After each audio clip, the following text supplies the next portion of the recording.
Sean bienvenidos a la clase de fármacos antihistamínicos. Por fortuna, como les comentaba recién, es una clase que es bastante rápida de poder presentar porque en su gran mayoría son puros medicamentos orales, así que no hace falta conversar de elementos generales.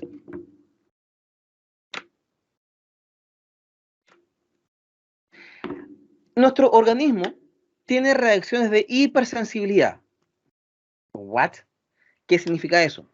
La hipersensibilidad se refiere a cuando nuestro cuerpo tiene una respuesta inmune exagerada, muy exagerada. Tanto así que puede generar daños en nuestros propios organismos. Pero hablamos de hipersensibilidad cuando se activa de manera exagerada el sistema inmune por un elemento que no es totalmente dañino en lo inmediato. Por ejemplo, comerse una almendra, comerse una nuez, claramente no pone en riesgo la vida de la persona. Pero nuestro cuerpo cree que sí. Entonces busca activar el sistema inmune para defenderse contra ese enemigo llamado almendra, contra ese enemigo llamado maní. Cuando en realidad el maní no te va a matar. Pero ocurre acá que nuestro organismo cree que es un elemento que es tan dañino que genera una respuesta demasiado exagerada. Y esa respuesta exagerada se llama hipersensibilidad. Es muy sensible, es hipersensible. Y el proceso de hipersensibilidad tenemos de 4 tipos, tipo 1, 2, 3 y 4, así de originales. La que vamos a estar conversando el día de hoy es acerca de la hipersensibilidad del tipo 1, porque es la que conocemos habitualmente como alergia. ¿Cómo se produce la reacción alérgica? Tengo la unión de un antígeno y un anticuerpo. Oiga, profe, ¿y qué es un antígeno? Un antígeno es cualquier cosa, literal, cualquier cosa que pueda activar la respuesta inmune. Polvo, polen, ácaros, un contaminante ambiental, un alimento, una sustancia química, lo que sea. Cualquier tipo de sustancia capaz de activar la respuesta inmune es un antígeno. Y este antígeno se une con un anticuerpo. ¿Qué es un anticuerpo? Es un elemento de marcaje generado por glóbulos blancos. Entonces, cuando tengo la unión de un antígeno con un anticuerpo, entonces nuestro sistema inmune detecta ese antígeno, detecta a ese ácaro, a ese polen, y el anticuerpo se adhiere a este polen. Insisto, vamos a llamarle antígeno porque puede ser cualquier cosa. Entonces eso es un detector de enemigos. Los anticuerpos detectan enemigos. Así que el anticuerpo rodea a este antígeno y dice, ajá, muy bien, aquí tengo un enemigo que hay que destruir. Pero no puedo solo, así que te llevaré hasta el mastocito. Así que la unión de antígeno con anticuerpo van hasta una célula, también del sistema inmune, llamado el mastocito. Entonces, el antígeno y anticuerpo unidos van hasta el mastocito y el mastocito genera una sustancia llamada la histamina 1.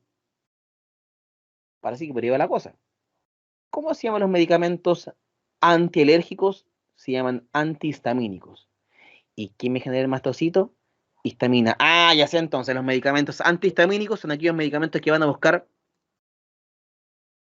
que esto que está acá no funcione. Pero ojo, tiene que ser histamina 1.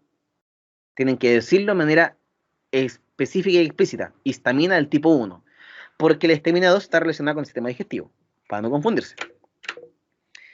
Cuando la histamina 1 se libera, va a ir hasta el receptor de histamina 1. ¿Qué puede generar? Puede generar vasodilatación. Y esa vasodilatación hace que el paciente le baje la presión. Como le baja la presión, hay una respuesta que es aumentar la frecuencia cardíaca. Como la presión está baja, me llega poca sangre a los órganos. ¿Qué es todo eso? Un shock anafiláctico. Un shock alérgico. En algunos casos, la histamina del tipo 1 llega hasta receptores de histamina 1 ubicados en el vaso sanguíneo. ¿Qué genera esto? Genera que hay un aumento de la permeabilidad, es decir, el agua se arranca más fácilmente. Así que el plasma se sale del vaso sanguíneo, se va al intersticial causando edema, como lo vemos ahí en la fotito. Genera edema periférico, en las piernas, manos, pero también edema central, en la cara. Pero también lo terrible es que puede generar edema de vía aérea, y esto significa que se va a edematizar, se va a inflamar la vía aérea, haciendo entonces que el espacio para que pase el aire sea pequeñito. Y el paciente tiene la alta posibilidad de que se cierre tanto la vía aérea que queda en apnea. Además de eso, se genera si es que la histamina 1 viaja y llega a receptores de histamina 1 ubicados en el músculo liso bronquial, el músculo liso bronquial reacciona y se contrae, generando la broncoconstricción. Por eso es que al paciente con alergia grave le cuesta respirar. Y además también, si la histamina 1 llega a receptores de histamina 1 ubicados en el músculo liso del intestino, el músculo liso se contrae, generando dolor abdominal. Ahora, alguien puede preguntar, oiga, profesor, ¿sabe qué? Yo soy alérgico a, no sé, las almendras, pero no me duele la guata, tampoco me cuesta respirar, pero me pongo rojo. Se da por la vasodilatación, porque al generar una vasodilatación pasa mayor cantidad de sangre por la piel, haciendo que el paciente se vea rojo. Ah, ahora entiendo por qué cuando yo como, no sé, algunos son alérgicos al chocolate, por ejemplo, como que me hincho, como que me inflamo, claro, porque hay un aumento de la permeabilidad vascular, porque el plasma que tiene que estar dentro del vaso sanguíneo se arranca al intersticio. ¿De qué depende? Si el paciente tiene uno u otros síntomas, depende de la cantidad de receptores que hay en cada órgano. Si tengo un paciente que tiene receptores en todas partes, van a tener todos estos síntomas. Si tengo pacientes que tienen solamente receptor a nivel del vaso sanguíneo, solamente los de acá. Si tienen solamente receptores en el sistema respiratorio, solamente estos. Solo receptores a nivel del músculo intestinal, solamente estos.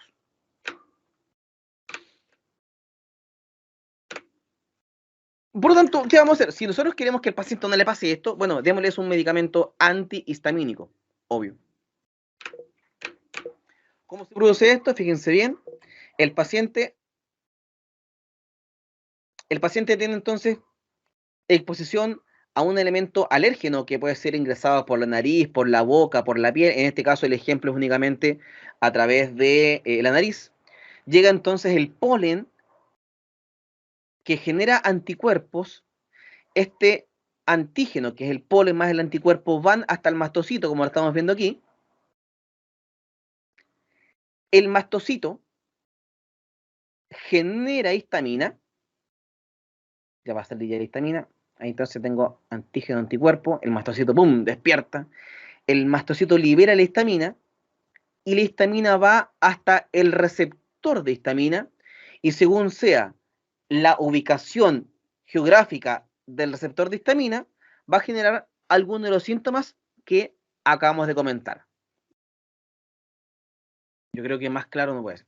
Ahí vemos, por ejemplo, cómo se forma el edema, porque el agua se está arrancando desde la sangre. ¿Y cómo bloqueamos esto? Con medicamentos antihistamínicos, que tenemos de primera, segunda y tercera generación. Hablemos, chiquillos, de los medicamentos que son los antihistamínicos de primera generación. Los de primera generación son medicamentos que, ojo, atraviesan la barrera hematoencefálica, lo que entonces son capaces de hacer que al atravesar la barrera hematoencefálica llegan hasta el cerebro. Si llegan hasta el cerebro, hacen que la persona tenga sueño. Por eso es que la clorfenamina, que es un medicamento de este grupo, genera sueño. ¿En qué paciente podemos utilizar este medicamento de primera generación? En pacientes con cuadro alérgico agudo leve. La urticaria, la rinitis, la alergia al polvo, por ejemplo, y le damos por vía oral, porque es leve. Pero cuando tengo un paciente que está cursando con un shock anafiláctico, este paciente está a punto de morirse porque tiene una alergia muy, muy, muy severa, tengo que dar el medicamento rápido y que llegue rápido a la sangre, así que le doy por vía endovenoso. Pero al paciente le va a dar sueño, no importa, prefiero tener un paciente sin alergia y con sueño que un paciente sin sueño, pero muerto por un shock alérgico. El representante principal del antihistamínico de primera generación es la clorfenamina, y aquí podemos avanzar mucho más rápido porque es un medicamento que viene en forma de comprimido para el paciente con patología leve o inyectable para el paciente con patología o con cuadro de alergia agudo grave. También tenemos otro medicamento antialérgico de primera generación, que es la difenhidramina, también utilizado para cuadros de alergia grave. También tenemos el dimenhidrinato, pero ojo, el dimenhidrinato es un antihistamínico de primera generación, pero no tiene efecto antialérgico, para no confundirse. Sino que el dimenhidrinato es un medicamento antihistamínico de primera generación, no utilizado para las alergias, pero sí utilizado para el vértigo, para el síndrome de Meniere, para la laberintitis, es decir, para el paciente con un cuadro de vértigo por movimiento, el que se marea cuando va en un bus. Hay un medicamento conocido que es el Mareamin, para que la gente no se maree en los buses, porque se mueve mucho el líquido que se encuentra dentro del oído medio. ¿Cómo lo controlamos con este medicamento? Insisto, aquí vemos un medicamento que es un antihistamínico de primera generación, pero que no tiene efecto antialérgico, tiene efecto antivértigo.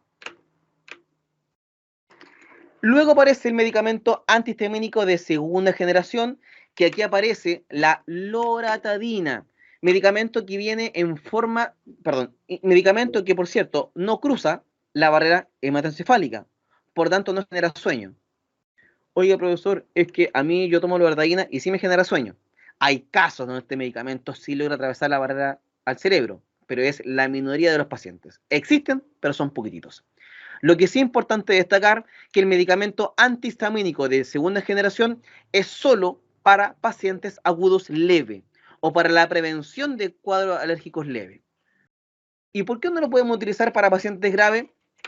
Por una cosa sencilla, porque la loratadina es un medicamento que viene solamente en forma de comprimido y en forma de jarabe. No viene en forma inyectable. Así que, por supuesto, si tengo un paciente grave, va a ser mejor poner clorfenamina, que sí es inyectable, y no este medicamento porque no es inyectable. Luego tenemos el medicamento antihistamínico de tercera generación, que aquí hablamos de un medicamento que no atraviesa la barrera hematoencefálica, así que genera menos sueño incluso que lo anterior, y tiene una mejor capacidad para cortar la reacción alérgica, siempre y cuando sea una alergia aguda leve. Si tengo una alergia aguda grave, igual me devuelvo a lo clásico, a la clorfenamina. Si vemos acá en pantalla, chiquillos, se me puso en pausa. Los medicamentos antihistamínicos, ¿cómo funcionan? ¿Se acuerdan que venía el antígeno que iba hasta el mastocito con el anticuerpo, liberar histamina, y la histamina me genera los síntomas? Bueno, ¿qué hace el antihistamínico? El antihistamínico se deposita en el receptor y por tanto no permite que la histamina llegue, lo que entonces genera que no se pueda desarrollar la respuesta de este mensajero del tipo histamina. Lo que vemos acá en color azul o celeste, no sé cómo lo ven ustedes, es el fármaco que bloquea la llegada de la histamina, impidiendo el cuadro alérgico del paciente. Y para terminar, chiquillos, hay otros fármacos que también se utilizan para manejar las alergias, pero no son antihistamínicos. Es decir, son medicamentos que ayudan al antihistamínico, sobre todo la clorfenamina, utilizada para pacientes graves. ¿Qué medicamentos colaboran en el manejo de la alergia, pero que no son antihistamínicos? Primero los corticoides, porque obviamente sabemos que el paciente con un cuadro de alergia, de anafilaxia, desarrolla inflamación, demos medicamentos para bajar la inflamación, como es la hidrocortisona, como es la betametasona, como es la dexametasona y como es la pernisona. Vuelvo a lo mismo. La alergia genera inflamación visceral. Así que vamos a dar un medicamento no antihistamínico, pero sí un corticoide que baje la inflamación de las vísceras del paciente y también en el respiratorio. También tenemos los medicamentos simpático-miméticos. Y el medicamento simpático-mimético de elección para colaborar en el control de la alergia es la adrenalina o la epinefrina. De hecho, les cuento que nosotros vimos esta PPT cuando hablábamos de simpático-miméticos.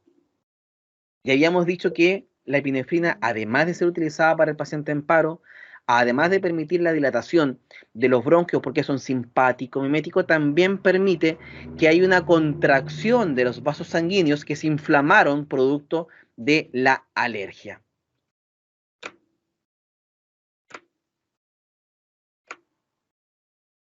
Por supuesto, el infaltable cálculo de dosis, un resumen de los medicamentos para el manejo de la alergia, los antihistamínicos de primera, segunda y tercera generación, los corticoides que buscan colaborar en el manejo de la alergia y los simpáticos y médicos que también colaboran en el manejo de la alergia. Fin.